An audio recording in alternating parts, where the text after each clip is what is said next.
মার্কিন সেনা প্রত্যাহারের সিদ্ধান্তে যা ভাবছে জার্মানরা। ইরান যুক্তরাষ্ট্র শান্তি আলোচনা যেসব কারণে ফলপ্রসূ হচ্ছে না। ইসরায়েলের প্রতি তীব্র নিন্দা জানালো ফ্রান্স। সর্বশেষ জানাবো মার্কিন নৌবাহিনীকে কেন জলদস্যুদের সঙ্গে তুলনা করলেন ট্রাম্প। শিরোনাম শুনলেন, এবারে বিস্তারিত। মার্কিন সেনা প্রত্যাহারের সিদ্ধান্তে যা ভাবছে জার্মানরা। মার্কিন প্রেসিডেন্ট ডোনাল্ড ট্রাম্পের প্রায়শই এমন আক্রমণাত্মক কথাবার্তা বলার অভ্যাস থাকলেও জার্মানি থেকে মার্কিন সেনা প্রত্যাহারের সাম্প্রতিক সিদ্ধান্তটি ল্যান্ডস্টুল শহরের মানুষের উপর এক বড় ধরনের বজ্রপাতের মতো আঘাত এনেছে। দক্ষিণ পশ্চিম জার্মানির এই ছোট্ট শহরের একটি হাই স্কুলে কর্মরত ৪৫ বছর বয়সী নাদিন ফারমন্ট তার অনুভূতি প্রকাশ করতে গিয়ে বলেন, ট্রাম্পের এই সিদ্ধান্তের কথা শুনে তিনি সত্যিই স্তব্ধ হয়ে গিয়েছিলেন। যুক্তরাষ্ট্রের বাইরে সবচেয়ে বড় মার্কিন সামরিক সম্প্রদায়ের কেন্দ্রবিন্দুতে থাকা এই শহরের বাসিন্দারা এমন পরিস্থিতির জন্য একেবারেই প্রস্তুত ছিলেন না।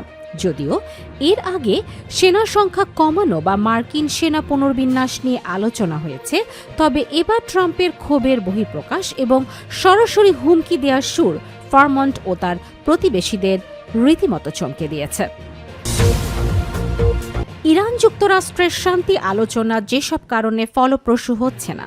যুক্তরাষ্ট্র ও ইরানের মধ্যেকার পাল্টাপাল্টি এবং ভিন্ন চাহিদার কারণে দুই দেশের মধ্যে নতুন করে আলোচনার সম্ভাবনা এক গভীর অচলাবস্থায় আটকে রয়েছে বলে মনে করছেন দোহা ইনস্টিটিউট ফর গ্র্যাজুয়েট স্টাডিজের গণমাধ্যম বিষয়ের অধ্যাপক মোহাম্মদ এল মাসরি।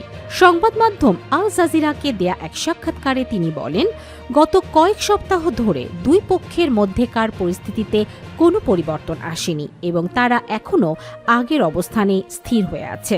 অধ্যাপক এল মাসরি উল্লেখ করেন, চলমান সংকট নিরসনে ইরান তাদের পক্ষ থেকে 10টি দাবির একটি তালিকা প্রকাশ করেছে, যার বিপরীতে যুক্তরাষ্ট্র দিয়েছে 15টি দাবির তালিকা। এই দুটি তালিকা যখন পাশাপাশি রেখে তুলনা করা হয় তখন খুব সহজেই স্পষ্ট হয়ে যায় যে দুই দেশের চাওয়া ও লক্ষ্যের মধ্যে একটি বিশাল দূরত্ব রয়েছে। আর এই কারণেই বর্তমান অচলাবস্থা দীর্ঘায়িত হওয়াটা কোনো বিস্ময়কর বিষয় নয়।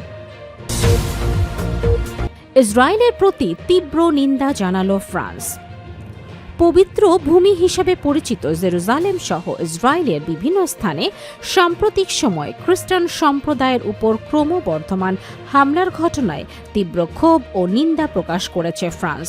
ফরাসি পররাষ্ট্রমন্ত্রী জো-নোয়েল বারোট এক বিবৃতিতে স্পষ্টভাবে জানিয়েছেন যে তার দেশ এ ধরনের আচরণ কোনোভাবেই সহ্য করবে না। তিনি এই পরিস্থিতিকে অত্যন্ত উদ্বেগজনক বলে অভিহিত করেছেন।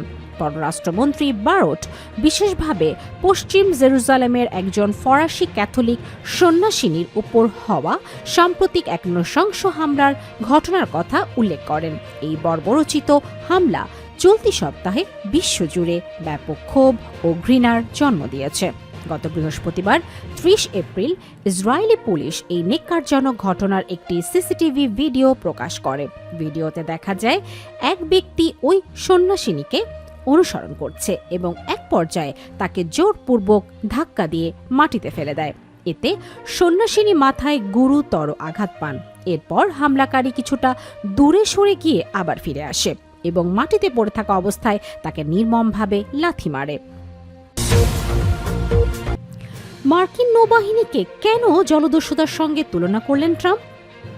ইরানের বন্দরগুলো অবরোধ করার চলমান উত্তেজনার মধ্যে মার্কিন নৌবাহিনীর একটি সামরিক অভিযানের বর্ণনা দিতে গিয়ে প্রেসিডেন্ট ডোনাল্ড ট্রাম্প বলেছেন, তারা অনেকটা জলদস্যুদের মতো কাজ করছে। শুক্রবার 1 মে ফ্লোরিডায় আয়োজিত এক বিশাল নির্বাচনী সমাবেশে সমর্থকদের উদ্দেশ্যে তিনি মার্কিন বাহিনীর এই জাহাজ জব্দের ঘটনাটি তুলে ধরেন।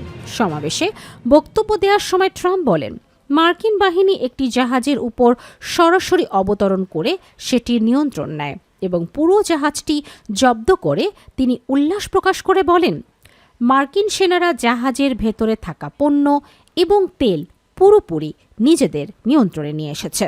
বিষয়টি একটি অত্যন্ত লাভজনক ব্যবসা হিসাবে উল্লেখ করে তিনি বলেন, মার্কিন বাহিনী এখন অনেকটা জলদস্যুদের মতো আচরণ করছে, তবে তারা কোনো খেলা খেলছে না, বরং অত্যন্ত গুরুত্ব দিয়ে এই কাজ করছে। ট্রাম্পের এমন মন্তব্যের পর উপস্থিত জনতা তুমুল করতালি ও উল্লাসে ফেটে পড়ে।